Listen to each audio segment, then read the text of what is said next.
Fenomenal, encantada de verles una semana más en este espacio más de cerca, que además se abre de manera especial para un hombre de Torre del Mar, de nuestra tierra, que además le encanta la docencia y le encantan los libros. ¿Y cómo le gusta? Bueno, pues escribiendo. Así que para mí es un honor, es un placer recibir a Francisco Guerrero López, que además... de la primera vez que le hizo una entrevista, allá con tu micro y todo, ¿eh? O sea, que ya vamos avanzando, ¿eh, Francis? Sí, la primera persona que me entrevistó, que me hizo visible como escritor aquí en la Sarquía, y fuiste tú, en un programa, además fue en mi casa, quiero recordar, y eso hace ya unos pocos años, éramos además en plan mucho más jóvenes. Acuérdate que estábamos en una... ¿no? Era un sí, bar, era un sótano, que yo tenía habilitado bien, en mi ¿no? antigua casa como una especie de... Era bar y sótano. Estaba guay, Era de... algo para la creación y para el ocio también. Lo tenía yo preparado para los dos mundos. Para escribir, era donde yo, el reducto, la cueva, donde yo escribía, y también tenía allí una especie de vinoteca y cosas de estas. Buen sitio, buen sitio. Hoy hemos elegido otro entorno especial aquí en Torre del Mar. Sí, además, en un punto en el que mucho de tu obra aparece. Torre del Mar. Y de hecho, esta máquina que tenemos, este artilugio, factoría, fábrica antigua del azúcar, sale en una de mis novelas, en El baile de las abejas, sale de una forma especialmente dramática porque ocurren unos hechos trágicos y de suspense por esta zona, y sale con esa máquina que estoy viendo ahora mismo. Al decirme todo eso me ha recordado que sale en una de mis novelas totalmente, y también la tenencia de alcaldía en otro, con otro formato que el que cumple ahora mismo, es una persecución policial y tal, y aquí pues por una serie de hechos así bastante siniestros, ¿no? en esa máquina completamente. ¿Quién es Francis Guerrero? ¿Cómo que quién soy yo? Pues yo recuerdo haber dicho en alguna entrevista que yo había leído una entrevista de Raúl Sender, del escritor Ramón J. Sender, que decía que él siempre se perseguía a sí mismo como un conejo, una zanahoria, y que a veces se encontraba y a veces no. Bueno, a esta altura de mi vida yo ya creo que me conozco bien, lo cual no quiere decir que tenga, como todo el mundo tiene sobre sí mismo, pues puntos oscuros y también desconocidos, y que siga persiguiendo a mi propio yo como una zanahoria persigue, como un conejo persigue una zanahoria, como decía el escritor Ramón Sender. Pero bueno, trato de hacer una síntesis entre lo que es la vida académica, la vida más intelectual, y a través de los ensayos, y también yo tengo esa dicotomía esquizoide, pero necesito tener las dos para integrarme a mí mismo, para acoplarme a mí mismo. Escribir, o sea, lo que los griegos llamaban el mitos, podríamos decir, y el logos, la parte más científica, más academicista, más racional y más lógica, que también la tengo, y trato de integrarla, y así tengo diariamente una lucha constante entre el arte, digamos, y la ciencia, pero yo creo que son perfectamente compatibles. Francia, háblame de aquel Francis chiquitillo que corría por aquí por Torre. Que había por Torre, pues era un niño bastante travieso, disperso, yo diría que hiperactivo, confuso ante la vida, ahora no la entiendo bien tampoco, pero en aquella época todo me era confuso. Por eso quizá cuando leí el primer libro de Hermann Hesse, El lobo estepario, me identifiqué plenamente con ese autor, con la percepción que tenía de la vida del personaje, con la desorientación existencial, con la angustia existencial que tenía, igual que la mía. Y bueno, pues no sé, y después, como estuve varios años en colegio interno, pues ya mi infancia son recuerdos, decía Machado, un patio de Sevilla, y la mía son recuerdos también del olor a lápices, a goma, y de algunos internados, que no recuerdo especialmente con cariño a casi ninguno de ellos, ¿no? En esa época, que el año segunda mitad de los 70, en la que yo viví, que era pues una enseñanza muy dogmática, excesivamente religiosa, en un sentido religioso que no era el adecuado, y con muchos castigos físicos, corporales, y otra serie de circunstancias que no me hacen recordar esa época como una época especialmente feliz de mi vida. Y el hecho de ser hiperactivo menos todavía, ¿no? Y el hecho de ser una persona... No se entendía como tal, sino que eras un trasto de lo bueno, ¿no? Exactamente, travieso, gamberro y tal. Y curiosamente yo me comportaba bien con los profesores que veía que le emocionaba la enseñanza, y que tenía una metodología más activa y más acorde con el proceso de lo que es el aprendizaje de los niños de esa edad. Y sí me comportaba peor con aquellos profesores que nos castigaban más, que tenían una enseñanza más coercitiva y que era muy dudoso su sistema, su metodología de enseñanza-aprendizaje, que básicamente consistía en castigo sistimático y físico, ¿no? Era la letra con sangre entra, ¿no? Exactamente, la letra con sangre entra y bien que me lo... Algunos años me los comí también yo, ¿eh? Sí, también. Sí. Pues entonces me comprende perfectamente. Tenía yo allí en Dúrcal unas profas que las recordaré siempre. De todas formas, no es que me haya quedado un trauma especial eso, ¿no? Pero al preguntarme tú y recordarlo, pues me he transportado a esa época y no es una época feliz de mi vida, evidentemente. ¿Cuál es la más feliz de tu vida? Pues he tenido varias épocas, incluso ahora también, teniendo salud. Yo creo que tenemos que estar como muy agradecidos, ¿no? En estos tiempos, por ejemplo, que corre, los supervivientes de esta gran hecatombe mundial, ¿no? Que es la pandemia de la COVID-19, yo me tengo que sentir agradecido y feliz, tengo ese deber ético, concretamente en este país ha habido alrededor de 100.000 muertos, centenares de miles de personas que tienen el COVID persistente, que se llama, y tanta tragedia del mundo, por ejemplo, de la hostelería y de tanta gente que se ha quedado sin trabajo, están en ERTE, con todo lo que supone eso de depresiones, de angustia, de ansiedad, de familias que lo están pasando muy mal. Yo no puedo sentirme, me siento infeliz, solidario y empático con esta persona, pero yo personalmente digo, bueno, tengo una suerte tremenda, no me puedo sentir, no tengo derecho a sentirme infeliz, sino, bueno, tampoco es un estallido de euforia, pero sí con bienestar, con cierto bienestar psíquico, digamos. ¿Somos desagradecidos por naturaleza? Yo creo que sí, que siempre nos estamos quejando. Yo también, yo me quejo mucho siempre de todo, pero eso que se dice siempre, que no apreciamos la suerte que tenemos hasta que nos falta algo que nos hacía tener esa suerte de la que no éramos conscientes. Y no hace falta que nos falte algo esencial en nuestras vidas, un ser querido, o el trabajo, o la salud, para darnos cuenta de la suerte que tenemos mientras poseemos todos esos bienes que no son bienes materiales, sino más bien espirituales y que nos llenan de una plenitud mucho más grande que lo que es un bien material. Y no nos damos cuenta hasta que nos falta, curiosamente. Con lo bien que estaba yo antes de que me pasara esto, con lo bien que estaba yo antes de que se muriese esta persona, lo feliz que era y no lo sabía. Yo creo que no es necesario que nos falte algo para darnos cuenta de la importancia y de lo bien que podíamos estar, que estamos no quejándonos tanto, sabiendo que lo que tenemos nos tiene que inundar si no de una felicidad plena, sino de un estado de bienestar aceptable, ¿no? ¿Cómo viene a tu vida las letras? ¿Cómo viene el escribir? ¿Cómo es una manera de desahogarte de ese mundo? De comprender el mundo. De hecho, yo empecé a leer cuando estaba interno. Los primeros libros que leí fueron, yo creo que fue La busca de Pío Baroja, Niebla de Unamuno. Fíjate tú lo que yo leía, La niebla de Unamuno, que era un libro bastante existencialista. Esos fueron los primeros libros que leí y me di cuenta que yo entonces tenía la necesidad, digamos, de escribía una serie de diarios, pero no tenía la técnica. Entonces me di cuenta y digo, bueno, pero entonces yo no puedo ser escritor porque no sé escribir. Yo no sabía entonces que puedes tener la tendencia, la necesidad casi biológica y psicológica de escribir sin saber hacerlo, porque no tenías la técnica, que es por donde discurre, digamos, y se canaliza y se deriva esa capacidad que puedes tener para escribir, pero no tenía la técnica. Eso vino después con el tiempo, hasta que un día empecé a escribir. Me acuerdo que tuve una hepatitis y estando en postración en la cama, esto es un tópico, le pasa a mucha gente que empezó a escribir, no solamente a mí. Y ahí empecé a concebir la primera novela. Estando en la cama, empecé a escribirla, de hecho, la primera novela. Quizás si no hubiera tenido esa hepatitis, no hubiera empezado a escribir a lo mejor, porque mi vida era bastante caótica y dispersa. Y ese punto de inflexión en el que tuve tranquilidad, concentración, empecé a escribir, y ya empecé a adquirir cierta técnica para poder, ya no solamente era la sensación, la sensibilidad de escribir, sino que además estaba empezando a tener la técnica para escribir algo más o menos decente. Francis, ¿va ligado a tu estudio? ¿Fue antes, después? ¿Ya tenías la carrera? ¿Cómo vas a la carrera? En pleno proceso de estudio empecé a escribir. Yo tendría entonces unos 20 años, así más o menos. Y estaba estudiando. Y entonces cuando ya empecé a escribir... ¿Dónde estudiaste? ¿Te refieres a la carrera o a la carrera? Pues en Málaga. En Málaga.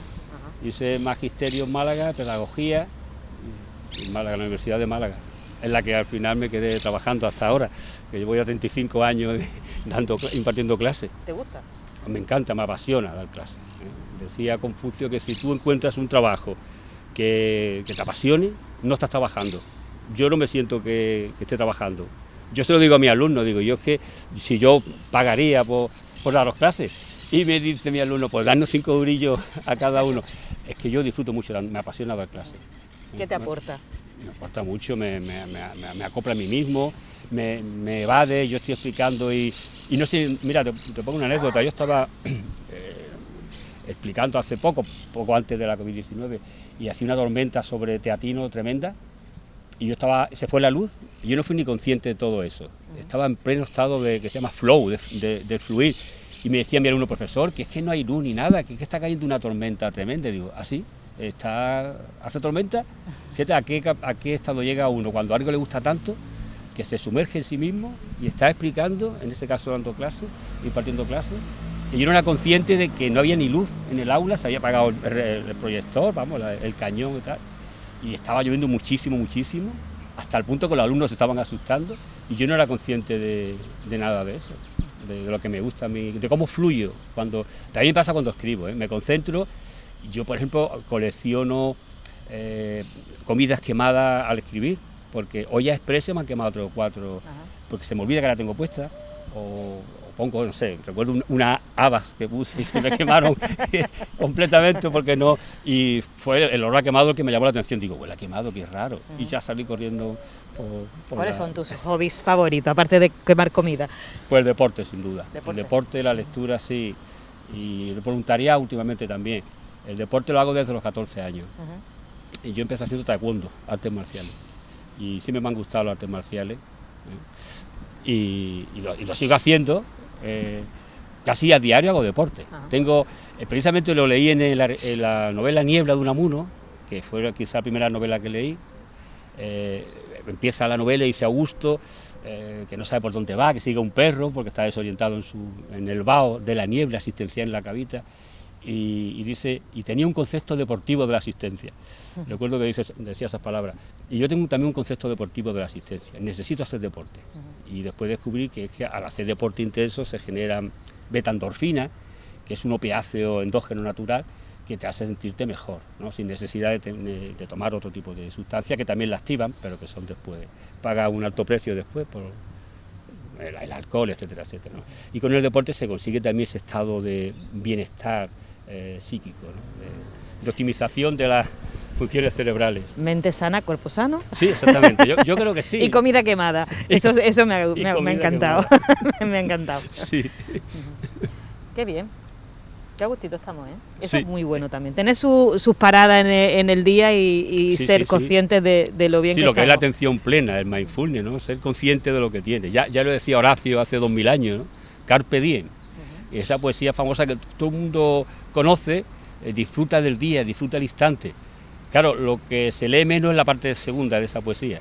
Dice, disfruta el instante, disfruta el día, porque no sabe si mañana vas a estar vivo.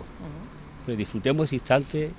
¿Llega a agobiarte a ti ese paso siguiente, sí, el de la muerte? El paso siguiente te refiere el miedo a la muerte. Sí, muchísimo. Yo soy además cronofóbico, le tengo pavor al paso del tiempo. O sea, el cumpleaños no te felicitamos, ¿no? Bueno, me hundo en una melancolía. Sí, a mí me impresiona mucho lo que no entiendo, ¿no? Y ese viaje esa travesía hacia no sé dónde me crea bastante angustia, sí, a menudo, e incluso estoy en la cama de noche, me despierto, yo tengo dificultades para dormir, y el hecho de que la anticipación de mi mortalidad me suele agobiar bastante. Yo me agobio mucho con eso. Es decir, yo admiro mucho a las personas que lo tienen claro por sus creencias, o me parece bastante admirable esa actitud, esa postura y esas creencias, ¿no?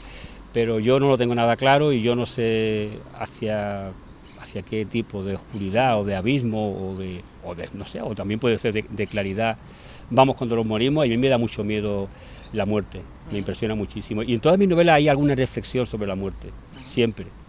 Hay hospitales, hay gente que sufre, que me impresiona muchísimo el sufrimiento, sobre todo de los seres más vulnerables y más frágiles, ¿no?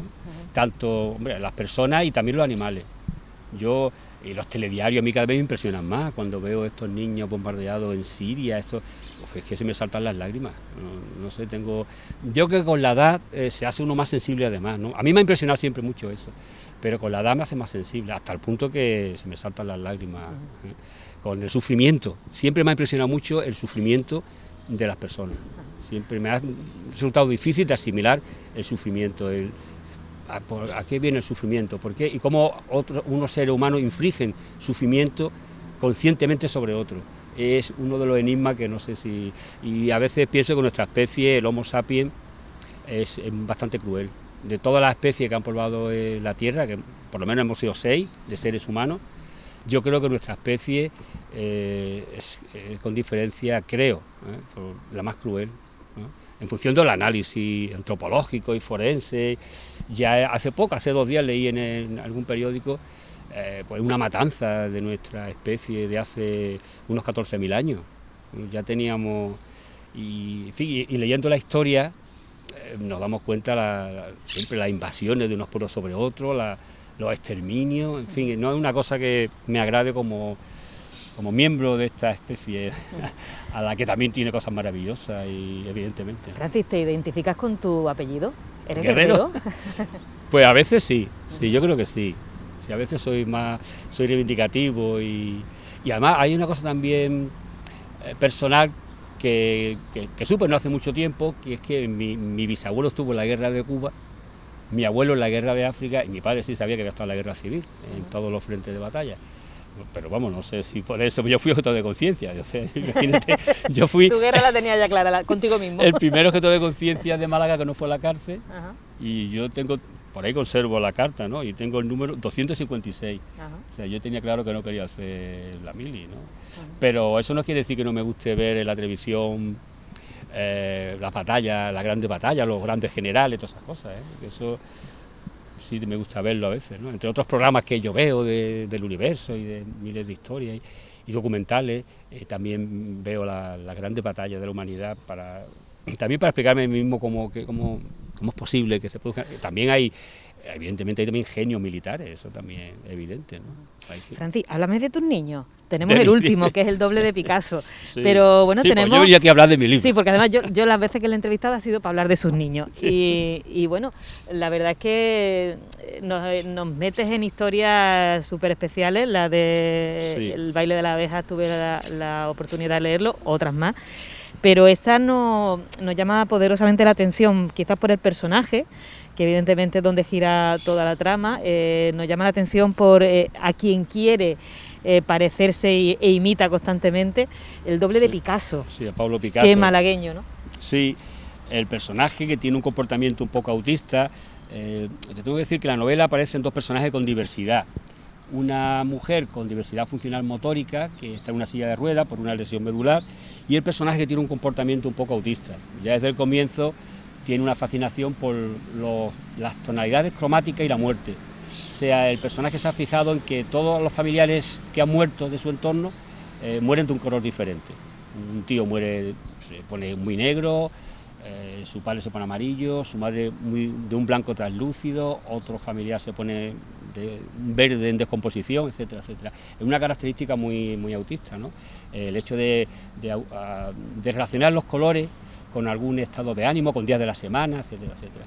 Y después tiene como una especie de patología en realidad, porque imitar de esa forma tan obsesiva a Pablo Picasso, en realidad al personaje, que es un poco patético, yo creo que es un poco entrañable y patético, porque lo imita tanto y se equivoca en todo.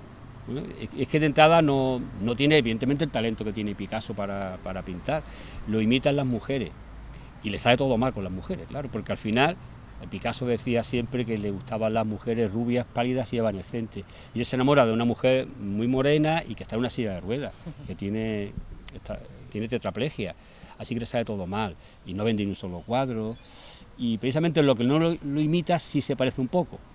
Por ejemplo, en La dieta que sigue, a los 2 se les muere una hermana cuando eran muy jóvenes las hermanas.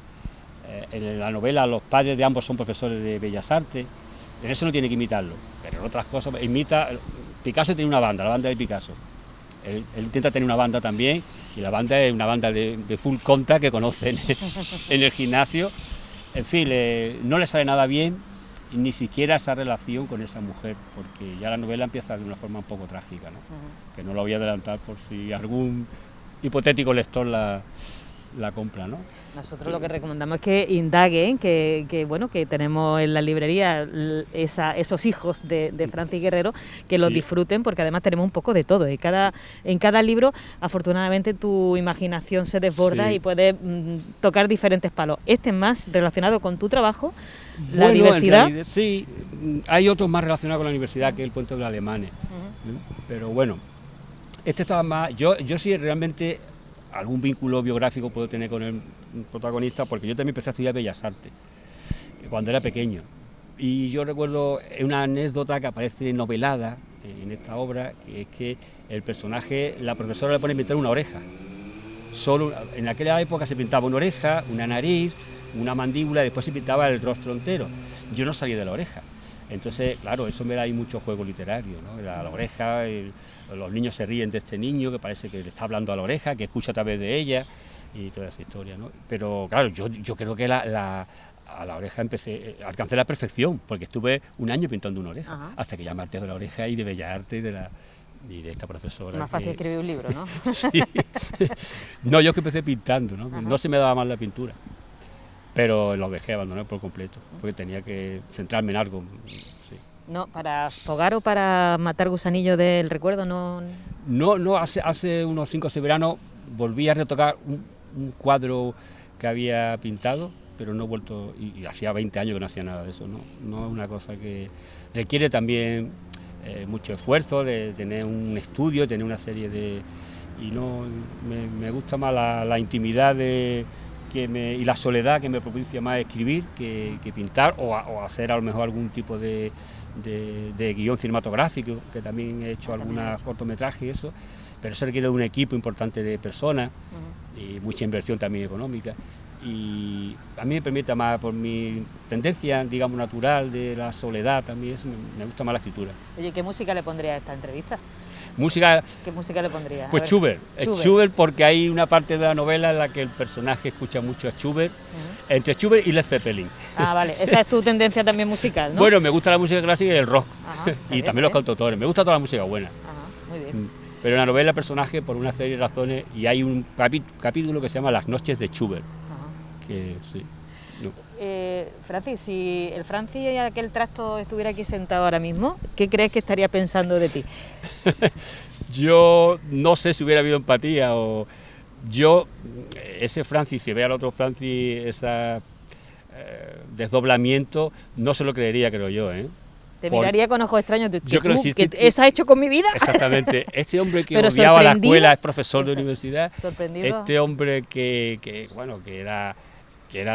realmente no era muy óptimo ni competente en ninguna área curricular del colegio, ha escrito una serie de libros, de ensayos, etcétera. No me lo creería, ¿no? Realmente no me lo creería. Y tu niño interior lo tienes bien ahora, ¿no? Sí, lo tengo ya asumido todo. Asumido. Eso, sí. Francis, el tiempo se nos acaba. Muchísimas gracias por haber compartido este más de cerca, por haber abierto un poquito más de esas páginas que no están en los libros. Recomendarles la lectura, evidentemente siempre, pero especialmente pues con Francis Guerrero, que seguro que prepara ya su siguiente novela, sí, su siguiente terminando trabajo. Espero terminarla en un mes así. ¿Y de qué va? Es del siglo XVII, una novela histórica, y bueno, yo creo que es una especie de drama, pero está basada en una leyenda real, en una leyenda real, una leyenda que se comenta que fue real, ¿no? En Málaga. Ya, es que decía Ernest Hemingway, dice, si hablas de tu novela antes de terminarla, le estás robando el alma. Nada, nosotros ponemos puntos suspensivos. A mi novela. Pero nos da pie a otra entrevista, ¿de acuerdo, Francis? Muchas gracias. Muchísimas gracias por haber estado aquí. Y a todos ustedes, pues darles las gracias por habernos acompañado una semana más en Más de Cerca. Ya ven, gente que tenemos a nuestro lado, que podemos conocerla de forma diferente y sobre todo con ese otro acento en el Más de Cerca. Gracias, hasta la próxima semana.